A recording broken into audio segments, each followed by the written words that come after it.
por eso es que si tú lees esas conclusiones, que son del 2018, vas a encontrar los mismos sustentos que se han leído el día de hoy en la sentencia. 6 años después. 6 años después. Entonces, realmente, ¿cuál apresuramiento? No tiene justificación. Bueno, y nosotros ahora volvemos con el tema Lavajato, con el tema Odebrecht, porque tenemos más adelante a la doctora Rosa María Bartra, que cuando fue congresista, ella presidió la comisión Lavajato del Congreso y hoy ha hecho la siguiente publicación, que la vamos a leer, ahí la tenemos. Dice Rosa María Bartra: la sentencia de 20 años, 6 meses y la reparación civil de 1.375.000 soles y 463 millones de dólares impuestos a Alejandro Toledo por colusión y lavado de activos culmina un proceso iniciado en el 2017. En ese momento, la comisión Lavajato, bajo mi presidencia, identificó los hechos que hoy sustentan esta condena. A pesar de los intentos por obstaculizar el desarrollo de la investigación, el resultado judicial confirma la solidez de los elementos recogidos en aquella investigación. Eso dijo hoy Rosa Bartra tras la sentencia a Alejandro Toledo. Y hoy la tenemos aquí con nosotros, a la doctora Rosa María Bartra. Buenas noches, doctora Bartra, bienvenida al Final del Día. Gracias a usted, Diana. Usted dice que hace 7 años usted ya había concluido prácticamente había sentenciado a Alejandro Toledo por este caso. Ay, Dios, no, porque el Congreso de la República de ninguna manera, claro, hace una investigación. Yo presidí una comisión investigadora con un grupo grande de congresistas, todos muy experimentados y además muy comprometidos con la investigación.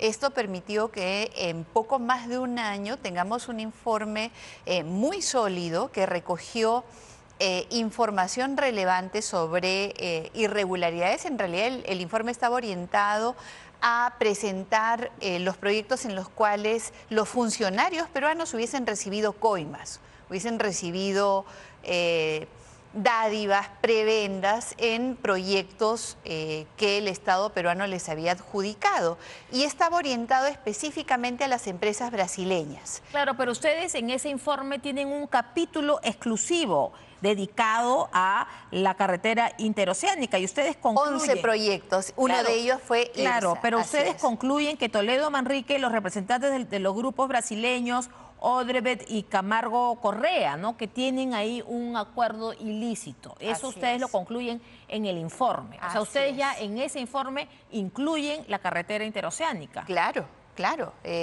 Y por supuesto, gracias por leer las conclusiones. En realidad es un informe que en su momento fue bastante criticado, pero que sin embargo tiene los insumos suficientes para poder impulsar una investigación al margen de las colaboraciones eficaces. Porque si se da cuenta usted, Diana, ese informe, sus conclusiones 1 y 2, o 3 y 4, no recuerdo el número, pero ya adelanta la comisión del delito de colusión, que es por el cual ha sido sentenciado el día de hoy.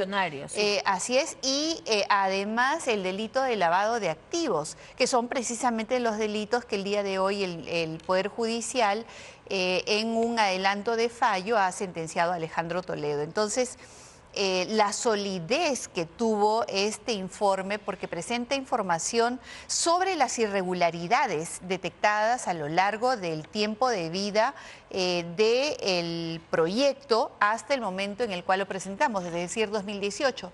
Entonces tiene información sobre el pacto colusorio, la reunión de Toledo con Barata. Usted aquí, el informe también habla de quién era el ministro de Transportes, que era José Javier Ortiz Rivera. Dice que justificaron indebidamente la ejecución de esta carretera en la necesidad social y supuesta rentabilidad económica para la región sur del país. O sea que ustedes concluían que no era prioritario para el país ese proyecto, porque no era rentable para el Perú esa carretera. ¿Ustedes, esa fue una de las conclusiones? Por supuesto que sí, y hubo informes que justificaban una rentabilidad económica que el tiempo ha demostrado, 2004, estamos en 2024, 20 años, Diana, ¿y cuál es el beneficio que para la economía del sur del país ha significado, del oriente sur del país ha significado la carretera interoceánica? Ninguno.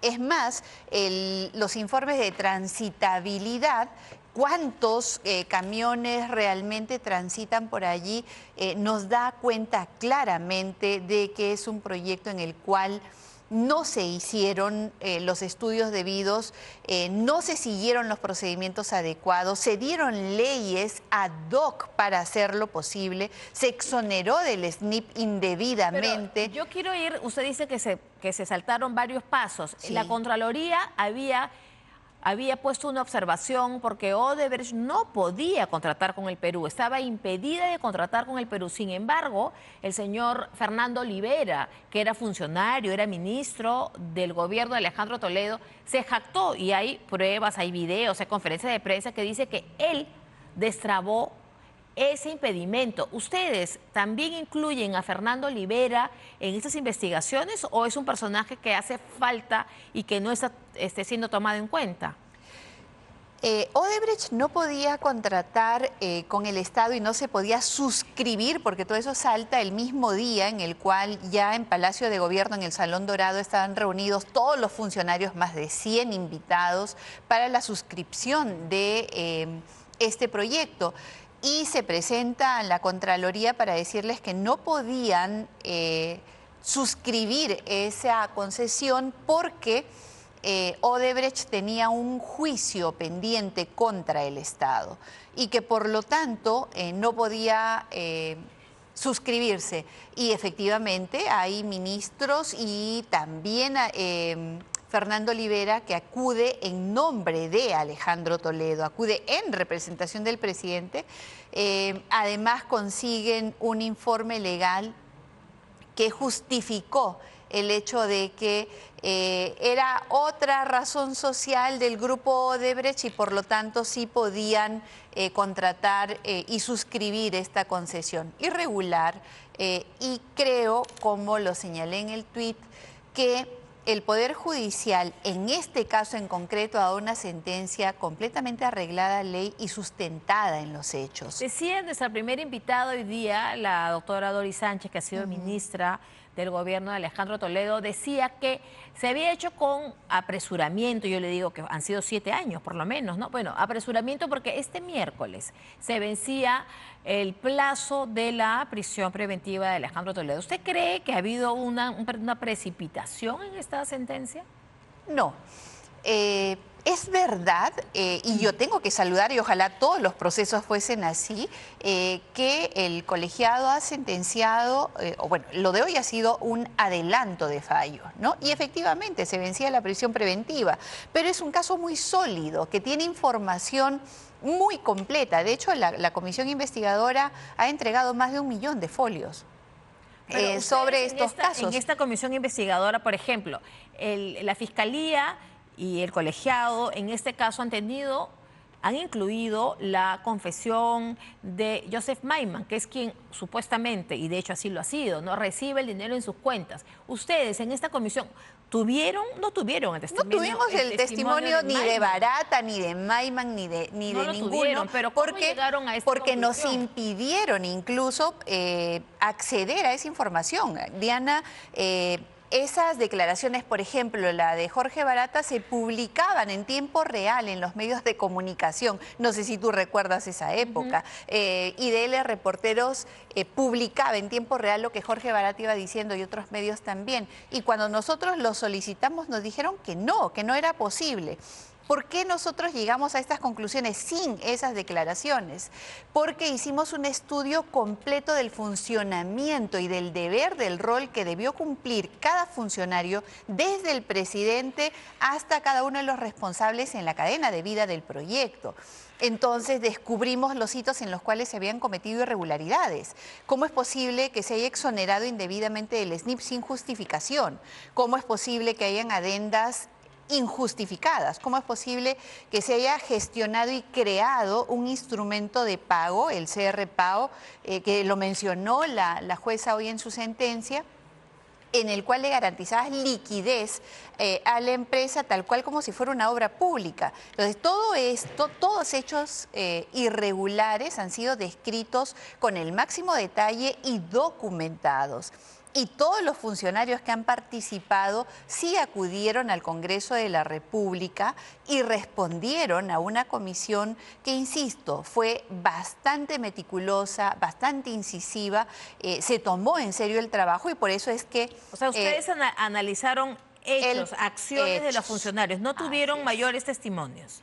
Los testimonios de los funcionarios, claro que sí. Pero claro, diciendo lo que sí habían hecho y lo que no habían hecho, o sea, es que nosotros, lo que habían hecho. Por supuesto, ¿verdad? ¿Por qué exoneraste el SNIP, por ejemplo? Y fueron los exministros a sustentar.